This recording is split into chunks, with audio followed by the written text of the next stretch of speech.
Hello, welcome to another video. So today we are going to be reacting to Japan's fastest bullet train. So we're going to be reacting to this guy's video about his experience with Japanese train. If you don't know a lot about the train, it's one of the fastest train in the world. Obviously when it comes to Japan and all of that, they've got a lot of advanced technologies compared to like other countries. So we are gonna be reacting to this video, and yeah, let's get straight into it. This is the fastest high-speed train in Japan. Running at up to 320 kilometers per hour, will speed up to the far north of Japan's Honshu Island before crossing into the world's longest undersea tunnel, taking us all the way up to Japan's beautiful winter paradise, Hokkaido. This is the pinnacle of Japanese high-speed trains. So join me as we travel on the super-fast E5 series Shinkansen to Shin Hakodate Hokuto. So from what I can see from the start of the video, looks like this guy is gonna be traveling on this Japan's fastest bullet train. I think he's gonna be traveling to different part of the city in Japan.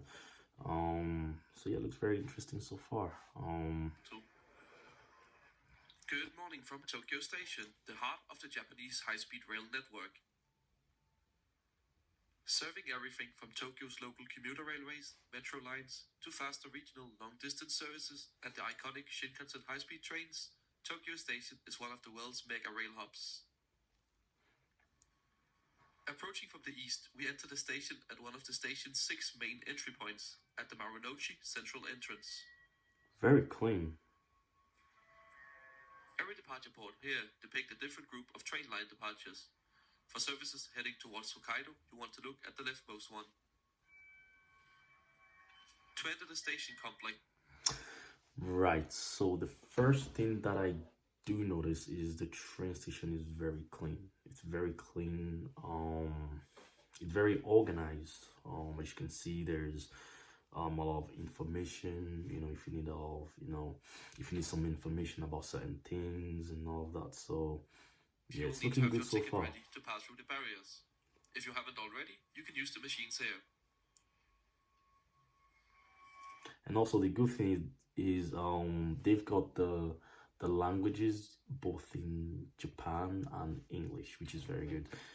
Because if you're going to a foreign country and you do not speak the language, yeah, you will find it very difficult, navigating your way around, especially if you do not know what they're saying. But it's good they've got both English and Japanese. However, as I already have my ticket and reservations collected, I can simply just insert this into the barrier. Inside the station, you will find everything from coin lockers to large shopping arcades. There are Very, also very plenty of clean. restrooms.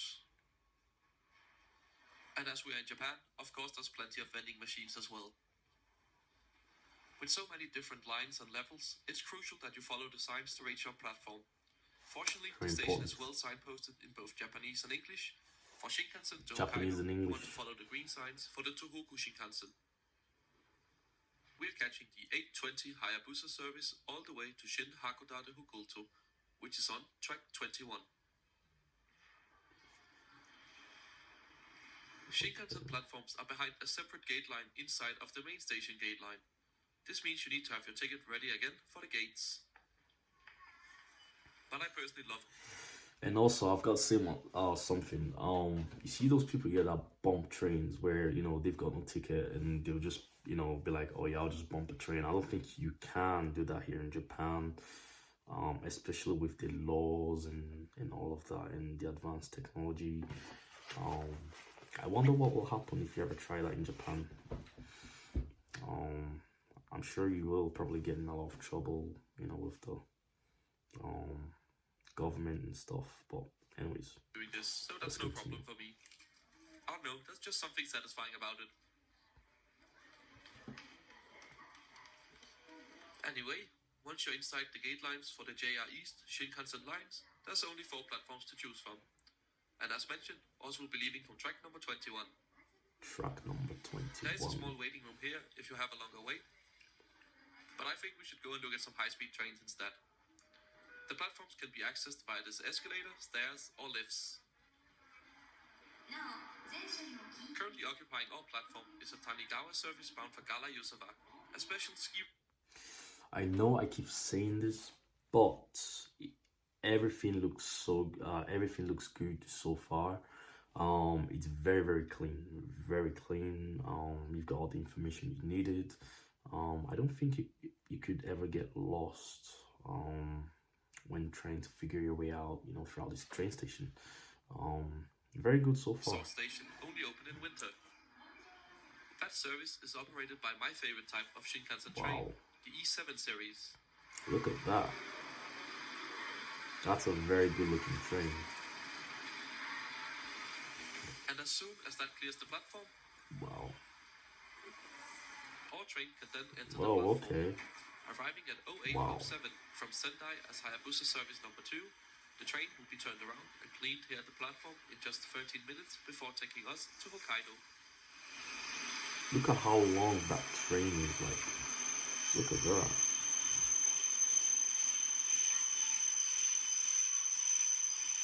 The way it's built and shaped, it's very interesting. The E5 series Shinkansen with its iconic long nose is built by either Hitachi or Kawasaki and can reach speeds of up to 320 kilometers per hour. Wow. And after a quick turnaround, our train is now ready for boarding. I'll be traveling in the green car today, which is equivalent to a first-class product on JR East Railway. Oh, okay. All seats in green car are reserved seating. You can pick a specific seat when reserving online. Today I chose 5A, a window seat. Oh, I prefer, when it comes to taking the trains, I personally prefer the window seat, because you just get to see outside and see what's going on and all of that. And I do not like sitting, anywhere where, it's not closer to the window. You just don't get to see what's outside, you know what I'm saying? So our train starts rolling out of Tokyo right on time. Yeah, it's just at better 8:20. having the window seat.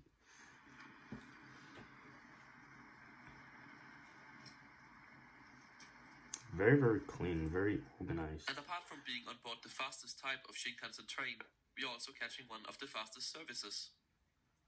Pretty much every JR East Shinkansen service to and from Tokyo also stop at Ueno, 3 kilometers further north. But we are on board one of the roughly 10 to 15 trains a day that skip it.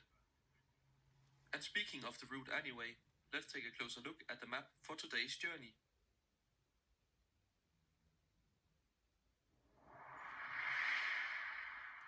We are on board Hayabusa service number 7. We will be departing Tokyo Station, stopping at Omiya, Sendai, Moroika, Shin Aomori, and Shin Hakodate Hokuto, after covering a distance of 824 kilometers in 3 hours and 57 minutes. This gives the train an average speed of 208 kilometers per hour. Wow. Incredible. We'll soon be reaching Omiya Station, which is our first stop en route.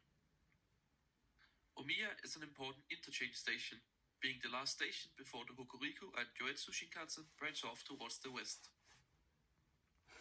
If you ever go to a country like that, you definitely, have to understand, at least a little bit of Japanese, to sort of figure your way out.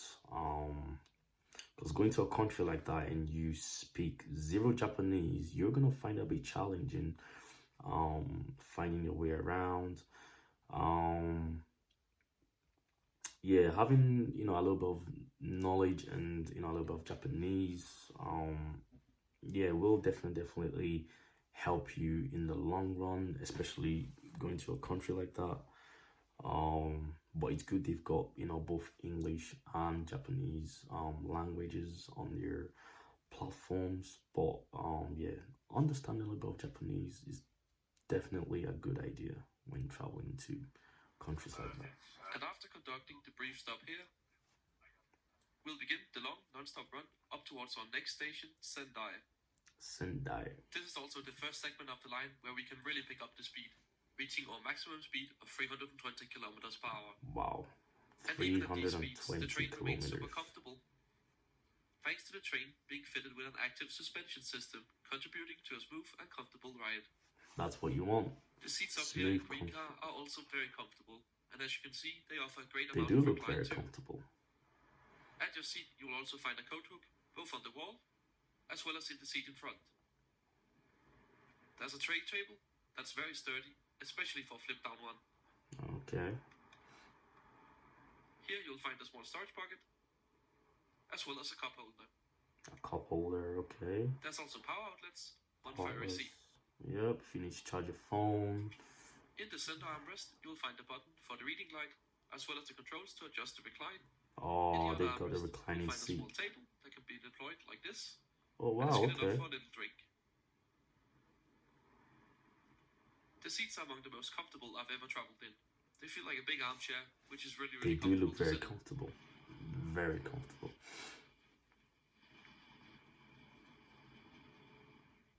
And as our train approaches our station stop in Sendai, we pass by the special E2 Shinkansen in the Disney World livery.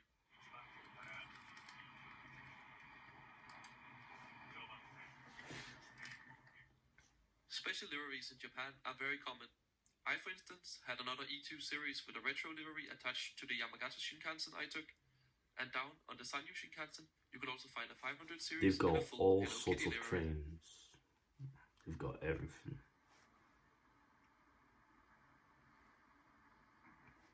Also here in Sendai, there's a great observation tower right next to the station, allowing... Yeah, I'm just gonna pause the video a little bit and just talk a little bit about the train. Especially with Japanese countries, they've got a lot of massive population, and I'm sure the service and the train will be on time, because obviously if you go to like different countries and stuff, you know, there might be a massive delay. Obviously that's a normal thing, but with the amount of technologies they've got in Japan, I'm sure they'll make it very easier for people to, you know, travel from one place to another, especially with the population in Japan. And yeah, they've got all sorts of technologies, and you know, come to video game, cars, everything. They're just living in 50 years advanced, isn't it, compared to other countries. Shinkansen trains from up above. Sendai is an important station to these E5 trains, as this is where the maintenance center is located for the fleet. And speaking of this train, shall we have a look at the rest of the interior? Starting with the most luxurious offering on board, Grand Class. Wow. This is a product above the usual green car, in a 1+2 layout with large reclining armchairs. As I'm technically not allowed to even be up here, as I only have a green car ticket, let's get back down to the green car. You In gotta between get Grand that Class before and you the get green in car, trouble. you'll find a sink for the toilets. Well, okay. As unlike what is common practice in Europe, inside the toilet room, there's not a proper sink. Everything Like all looks trains very in Japan, organized. the toilets on board here are spotlessly clean and fully functional. Very clean. On board, there's also an accessible toilet, Wow. and in the vestibule, you'll also find some limited luggage storage space. Yeah, if you've got massive luggage, you can Continuing store into the green car, we see that the seats stuff. laid out in a 2+2 layout. Shinkansen trains are fairly wide, so this is not that much difference to 1+2 you'd expect to see in Europe. Everyone's just sitting very comfortably and enjoying the ride. Obviously, when you're, you know, traveling on the train for more than an hour, I'm sure you would love to enjoy your journey, especially if you're traveling a long distance, because the worst thing is traveling, let's say 5 hours, and then, you know, you just having the worst experience ever. But from what I've been seeing so far, it's been looking very good, very good. Right, let's see. Also offered in the green car is the magazine, which you'll find by the doors, Oh, okay. as well as blankets. A bit further down, we get to the ordinary car, which is laid out in a 2+3 layout. Again, the seats here are perfectly comfortable, but a benefit of the green car is definitely there's no middle seat. Wow.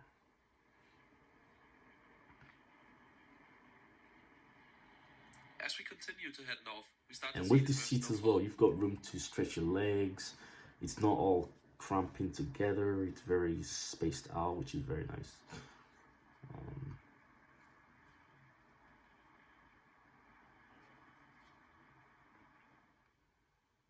This is Morika Station, the last junction point along the Tohoku Shinkansen, where the small Akita Shinkansen diverges.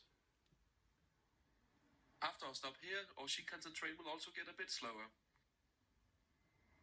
as the line from the section here up to Shinamori is only built for just 260 kilometers per hour. Wow. As there's no The guiding foods, car involved, okay. Let's get to the food. Okay, looks like these guys gonna try the food. Let's see what his opinions are on the food. only a trolley service is offered. I would recommend bringing a bento box from the station in Tokyo. And soon enough, we approach Shinamori Station. I don't think the guy really talked much about the food. I think he skipped to the next part, but that's okay. It's the end of the Tohoku Shinkansen operated by JR East. Shinamori. I can't even say it properly. Wow. In practice, I love to visit Japan, and like honestly, Japan, like it's always been in one of my favorite places I would love to visit. It's just like the technology, the advance, like everything. I want to experience that in real life. So definitely somewhere I would love to visit in the future. Many services through operate onto the Hokkaido Shinkansen, with JR Hokkaido taking over the trains from here. Despite this being the slowest part of our journey today, it's probably also the most interesting. We will soon be entering the Seikan Tunnel. The tunnel is 53.85 kilometers long. Wow. They've got the English announcements as well. Wow. That's really good. For those people who do not speak Japanese, I think that'll be very helpful. Knowing where you need to get off. The Seikan Tunnel, being the longest underwater tunnel in the world, was actually not built for high-speed trains. Opened in 1988, the tunnel was originally part of just the normal narrow-gauge network. 1988. But in 2006, standard-gauge tracks were added to allow Shinkansen services to operate. Which is why you see 3 rails on the track next to us. And just like that, now we're coming up on the tunnel entrance for the Seikan Tunnel. And even though the tunnel supports higher speeds, the shockwave created by faster Shinkansen trains would be enough to potentially derail a narrow-gauge freight train, which limits the speed to 160 kilometers per hour. Inside the tunnel, there is actually 2 stations that was closed with the conversion of the tunnel to take Shinkansen trains. We can just about catch a glimpse of one of them here.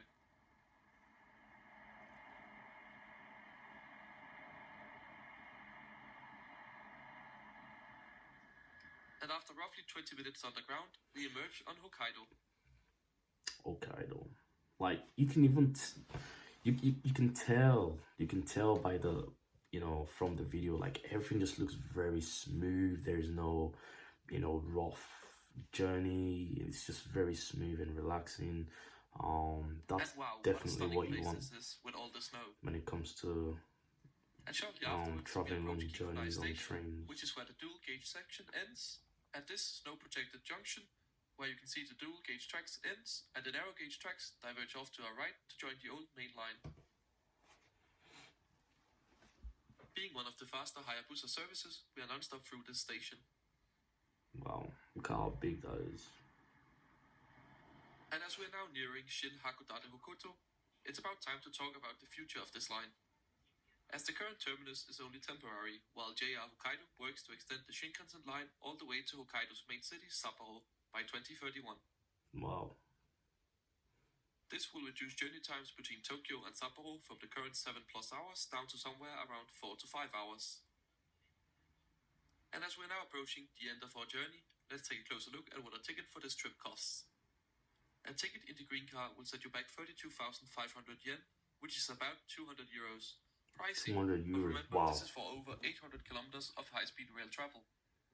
There are no discounts for buying in advance, but do consider getting a JR pass, as you could save a lot of for 2,000 for 200 euros, that's actually, you know, what you would expect when you're traveling long journeys on train, because sometimes when you do travel, you know, long journeys, and you know, the journey is just very you know, enjoyable. It's not very enjoyable, you know, the seats, the service, everything's just very unorganized, you know. It just makes your experience very bitter and bad. Obviously for 200 euros, I think, in my opinion, it's worth it. From what I've been seeing, everything's very organized. They've got announcements both in Japanese and English. I definitely think if you are traveling to Japan on your own or with friends, I think, you know, I think you'll be fine, really. But yeah, but from what I've seen so far, it's pretty good Money for using this 200 if you plan euros. to do a lot of high-speed rail travel in Japan. And just like that, here we are arriving into our final stop, Shin Hakodate Hokuto. So that's his final stop. Okay. Shin Haku. I don't know how to pronounce it. So we arrived at 12:17. It's a Okay. short 15-minute wait for the train onwards to Sapporo, but that's for a future video. Wow. Thank you so much for joining me on this trip. If you want to see more videos like this, make sure. Right, so looks like that's the end of the video. Yeah, from what I can say, yeah, definitely very smooth journey for the guy. Obviously, you know, from what I saw, everything looks very clean. Obviously, if you're coming from another country, in my opinion, I think you'll be totally fine. Obviously, I'll definitely think it'll be better if you do understand a little bit of Japanese. Yeah, definitely will be helpful. But I definitely would love to visit Japan and also get on the bullet train. Hopefully one day. But yeah, that's the end of the video. Make sure you guys like, share, subscribe, and peace.